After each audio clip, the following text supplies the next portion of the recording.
I also want to thank you, Elon. We're very excited to do this. One of the reasons I started ARC is because innovation is being completely mispriced in the public markets as the public markets go passive. Yeah, I totally agree. The Actually, antithesis. Totally. John Bogle, who's awesome, may he rest in peace, like when his last comments was like, there's too much, the passive index funds are too big. And he was the guy that really, obviously came up with the low fee index fund. Yes. So the other thing that's happening, again, a problem for innovation in the public markets is the big public asset managers, they started looking for innovation in the pre-IPO space, right? So, where we operate is inefficiently priced like I've never seen in my career.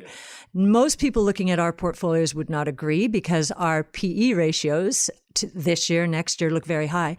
But we want companies like Tesla to be investing aggressively to capitalize on the massive opportunities we see ahead. So we thank you for not going private. Mm-hmm. Yeah, and you're welcome. Because we do think if you are going to achieve your goals, you need to be public to scale that quickly and to enjoy the kind of exponential growth that you will enjoy because you're on the right side of change. So we're really excited to be here. Now, what we're not going to talk about too much is electric vehicle sales, and certainly not production.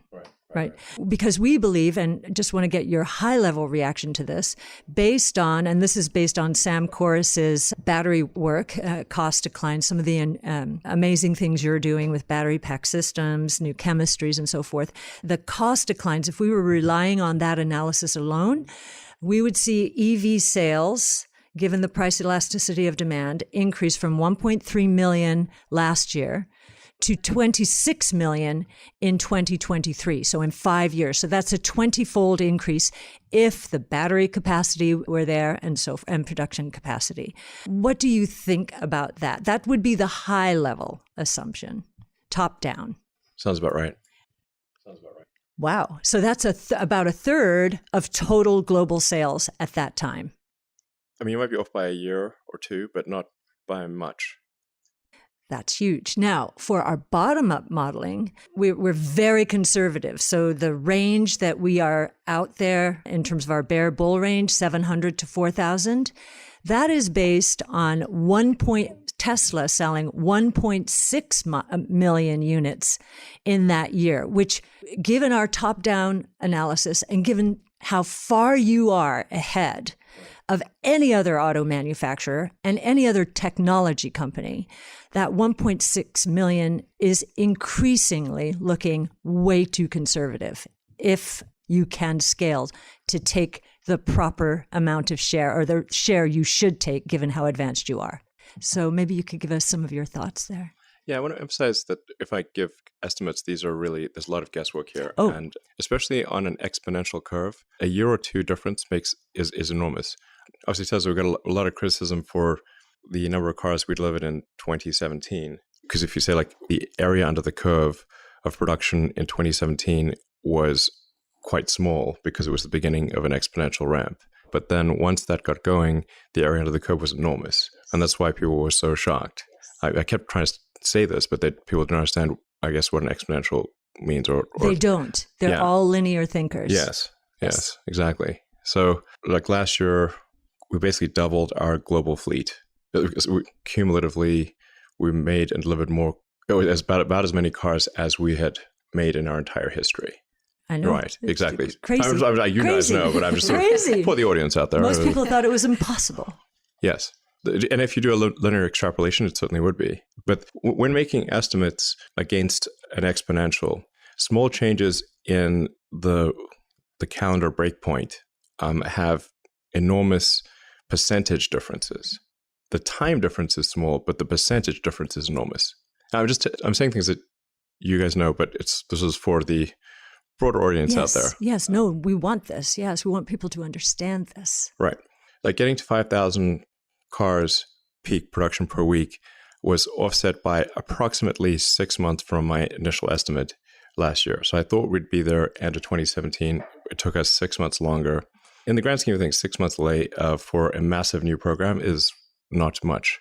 but this was characterized in the press in terms of the percentage of units instead of a calendar shift. And so it was perceived as a massive shortfall when in fact it was merely a 6-month delay. And when I give these, say, my guesses for the future, if you move 6 months or 12 months, these numbers it can be 50 to 100% different. So, but if you say like, what's my guess for 2021 is 1.5 million cars for Tesla, something like that. 2021 and 2023, which is that 26 million. If we knew only the cost decline associated with the batteries, 2023 number, if we're right, could be 26 million, but it's actually dependent on what you do more than almost any, and what China does and what you do in China. Again, just guess, probably we do 3 million. So very exciting times ahead. That's way above what anyone is thinking out there, and even above what we have assumed bottom up, just to remain conservative, because we already seem a little out there in terms of our expectations. So what we wanted to do with this podcast is spend more time on your autonomous strategy. We're very happy that retail investors are asking questions about this on your call. We wish more institutional investors would understand how important this is, not only to your model, but how it's going to change your valuation from today to really software as a service almost. So yes. So maybe...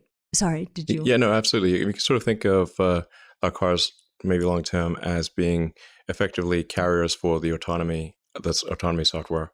Yes. So it's like they're a vehicle, literally and figuratively, for autonomy. That's the software that rides on them. Yes. Yes.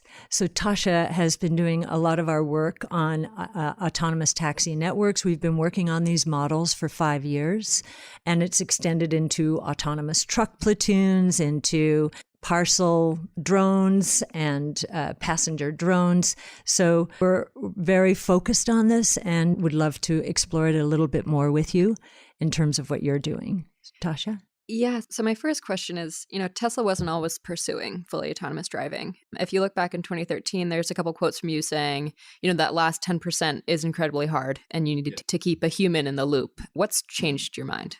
No, I still think the last 10% of autonomy is extremely difficult, or even the last 1% of autonomy is really difficult. I think there's like a couple of things that would be helpful to calibrate with the audience. And if I may go back to one thing, like generally, like for example, if I say we will reach 5,000 cars a week, what I mean is that's the peak production. But then just for reference, if you have peak production of X, then you're going to be like somewhere between 80 and 85% of that for average production through the quarter, when taking public holidays and equipment maintenance into account.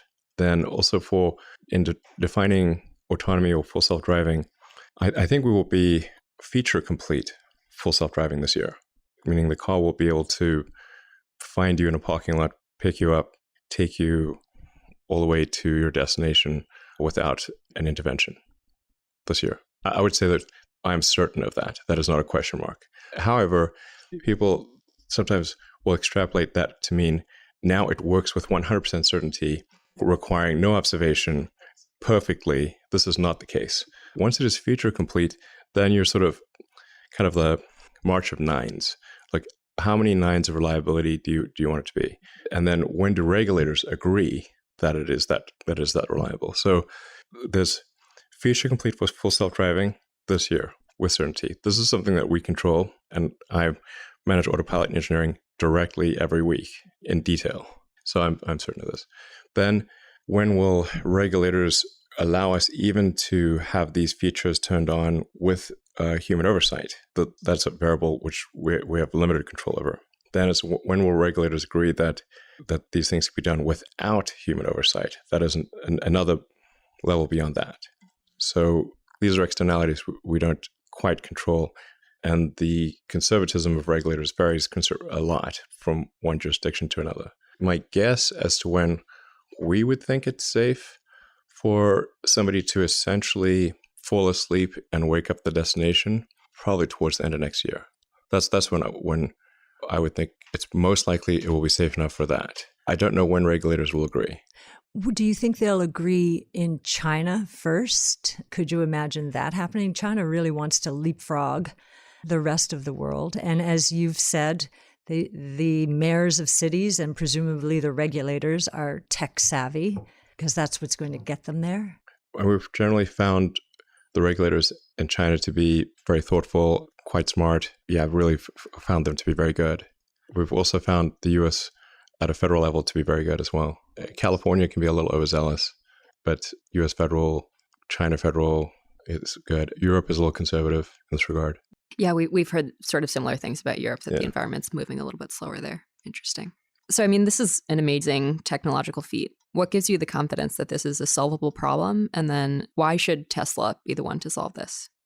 Well, first of all, I think it's helpful to clarify with people. People think sometimes that I'm like a business person or finance person or something like that. I'm an engineer. I do engineering, always have. So, I wrote software for like 15 years, 20 years. And I understand technology and software at quite a fundamental level. I know what we need to solve to make full self-driving feature complete. I think we've got an extremely good technical team. I think we really have the best people. It's an honor to work with them. I'm certain that we will get this done this year. So can I ask you about autopilot? So to what degree is consumer use of autopilot important in terms of furthering along the process? Because it seems like, not every consumer is going to use it.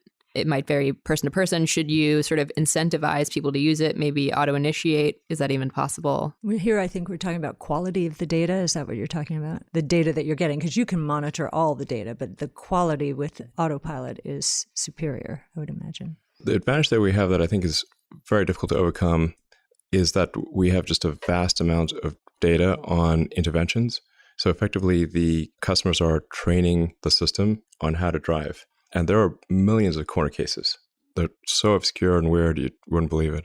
I mean, there's different road markings, different rules in different countries, different expectations. You've got rain, snow, sleet, hail, hurricanes, floods, fires, smoke, dust. It's insane. I know.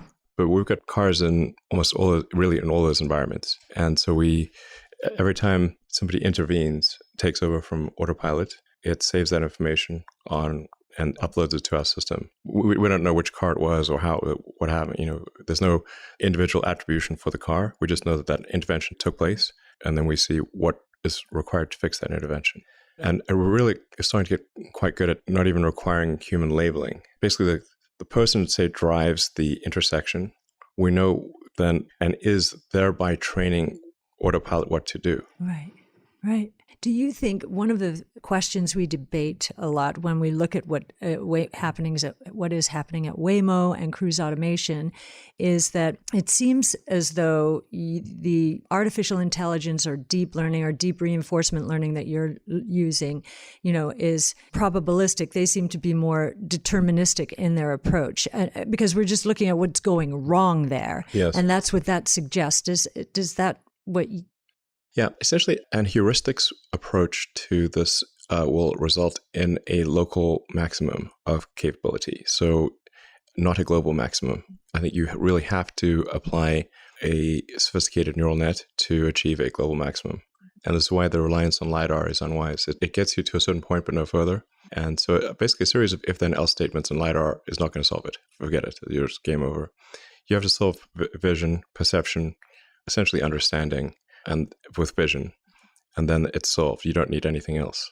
No other sensors at all. I mean, we drive cars with basically 2 cameras that aren't very good, and on a gimbal that doesn't move very fast.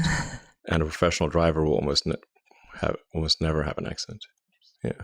Very interesting. Yeah. Yeah. A lot of the time we get a lot of pushback on this idea of data and sort of what data is more important than others. I guess maybe highlight for us Tesla has more real world miles than anyone else by far. I think we must have more than everyone else.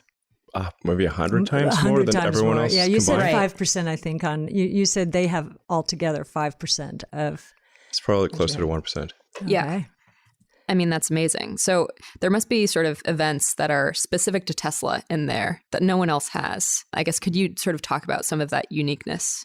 Well, I think it's just really the long tail of weird events, the million weird situations, all sorts of weather conditions, all kinds of road conditions, situations where the road rules aren't even followed. Like they're not always followed. Like, say somebody working on the road might make a mistake, and then suddenly you've got a situation where there are no road cones, or there's a big hole in the road, or something really nutty, or completely strange object that's on the road that's not recognized. So it's really the reason Tesla, I think, is making rapid progress is because we have vastly more data, and this is increasing exponentially.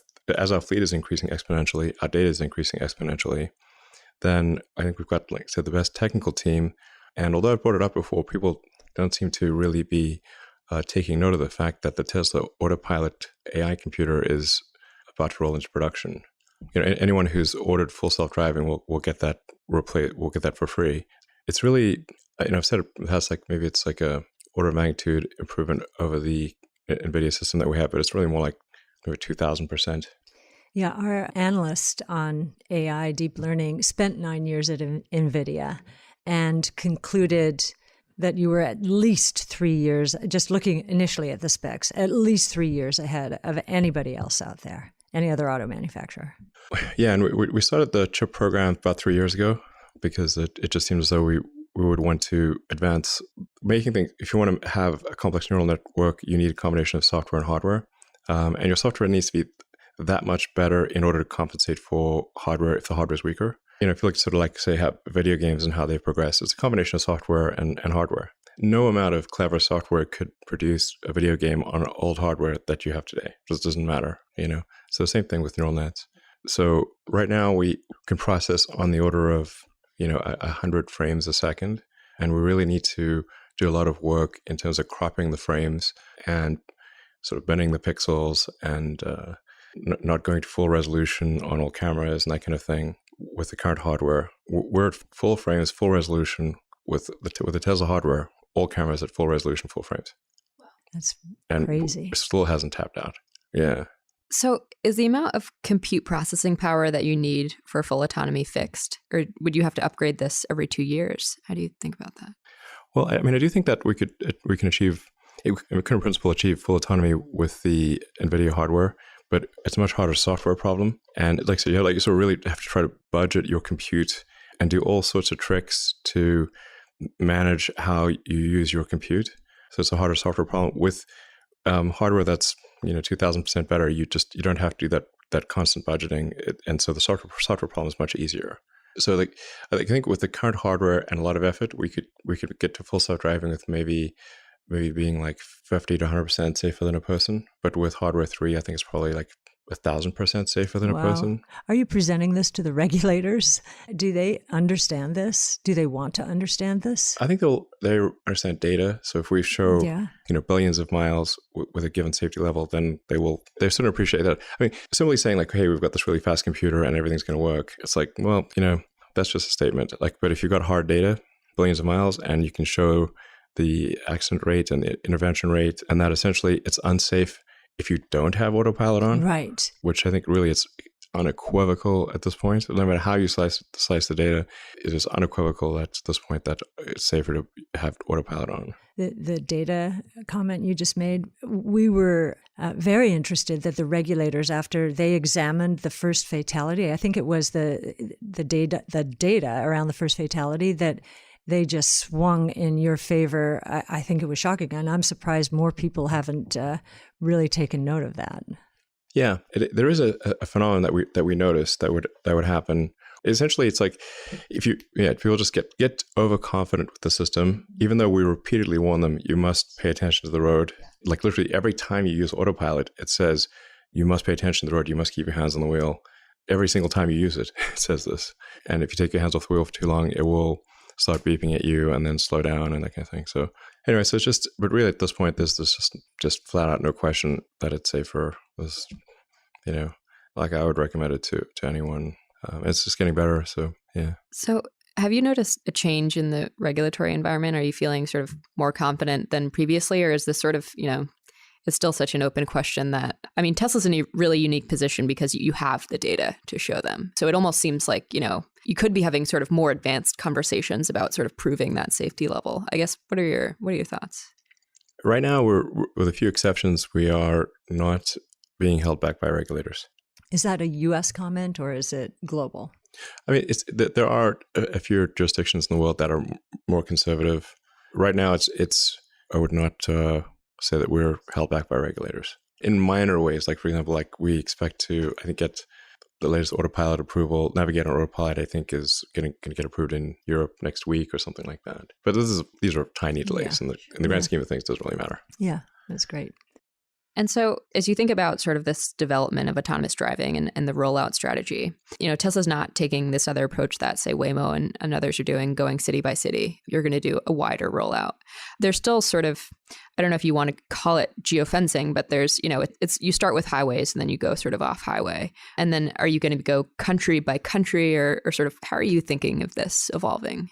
In terms of sort of the full steps to, I guess, to get to full autonomy, are you then tackling intersections? Are you sort of adding feature, and then country by country? Yeah, we start off with highway because that tends to be what actually matters the most. Particularly if you're stuck in traffic and stop and go traffic, that's very painful. And it has the most benefit to have autonomy on freeways, which are usually congested in almost every city in the world. So, in fact, myself and others doing is that even if there's a shorter way home, you still take the highway because you can use autopilot. I stopped using Waze, for example. Just like, let's take the highway because then I have autopilot on. Going through a bunch of windy streets versus, which is kind of like a lot of mental overhead as opposed to just sitting on the highway and cruising along is better. So we're generally gone with, what's going to add the most value to people. Also, highway accidents tend to be higher velocity and so potentially more dangerous. Like fatalities are very proportionate to speed. Below a certain speed, it's very difficult to hurt yourself or die, and particularly in a Tesla. Above a certain speed, it's more dangerous. So it's like, okay, where can it be most helpful from a convenience and a safety standpoint? So we focus on highways for that reason. Then intersections are the next thing. And some of them, you have a lot of variance in intersections. So that's what, we're working on right now. And, it's working at a development level, no problem recognizing stop signs and traffic lights. But you do get ambiguity in some complex intersections with traffic lights, like which one's the right light to focus on. Even if you're a person, it's not always clear. Yeah. So that's what we're working on there. So we'll try to make that work in the US, and then we'll extend that functionality elsewhere. So highways in Europe are different, particularly when you deal with corner cases. So we're kind of making it work in, like, Norway is a priority for us because we've got a lot of customers there. And I think we're close to having that ready. Netherlands, Germany, Switzerland. I guess one general question. What do you think of letting other automakers build on Tesla's platform? I mean, generally we found it's not easy to work with traditional automakers. It's not like, first of all, they're not exactly banging down our door to work with us. Nobody took you up on your patents. I think they have actually. Oh, really? Yeah. Okay, that's interesting. On the patents they have. That's very different from, say, creating an integrated system. Sure. If there was an automaker out there that wanted to implement the same hardware system as Tesla and use our software, I think we'd be very open to it. But we're not going to change it. What tends to happen is they want to work with us, but then they'll say, oh, but we want you to change the following 6 things. Like, no, because it's going to slow us down massively. Yeah. And so it's like, if you want to use exactly our thing, that's fine. Yeah. But then they don't want to use exactly our thing. We're open to other automakers using our supercharger network. We're open to them to using our autopilot system. They just need to make it work without a ton of overhead on Tesla engineering. Absolutely the right thing to do.